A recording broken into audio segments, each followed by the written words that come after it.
2002 May 26 Indonesia ജ്ഞാനതളം 358. 3 തരത്തിലുള്ള അനാസക്തി. അനാസക്തി 3 തരത്തിലുണ്ട്.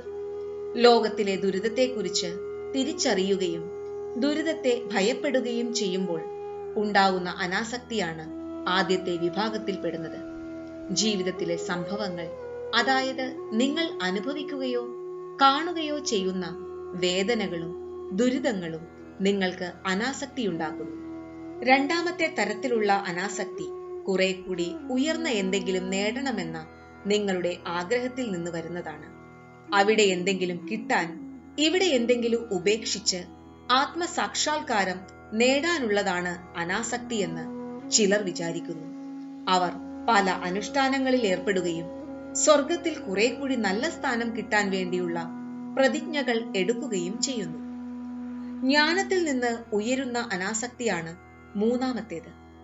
വസ്തുക്കളുടെ മാറുന്ന സ്വഭാവത്തെക്കുറിച്ചുള്ള വിശാല വീക്ഷണം സംഭവങ്ങളോടും വസ്തുക്കളോടും ആളുകളോടും സാഹചര്യങ്ങളോടും ഒരു തരത്തിലുള്ള അനാസക്തി സൃഷ്ടിക്കും.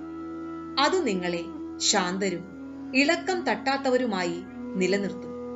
ദിവ്യമായ സ്നേഹത്തിൽ ഈ തരത്തിലുള്ള അനാസക്തി പോലും പ്രകടമാവുകയില്ല. സ്നേഹം സിദ്ധിക്കുമ്പോൾ അത് അത്രയ്ക്കധികം ലഹരിയും നൽകും എന്നതിനാൽ അത് നിങ്ങളുടെ ആസക്തിയെ മാത്രമല്ല അനാസക്തിയെയും എടുത്തുകളയും. ഇതാണ് ആർട്ട് ഓഫ് ലിവിംഗ് പരിശീലിക്കുന്ന കുറെ പേരുടെ പ്രശ്നം. തങ്ങൾ ഏറ്റവും ഉയർച്ചയിൽ എത്തിയിരിക്കുന്നു എന്ന തോന്നൽ കാരണം ആനന്ദത്തിൽ തുടരുന്നു. ജയ് ഗുരുദേവ്.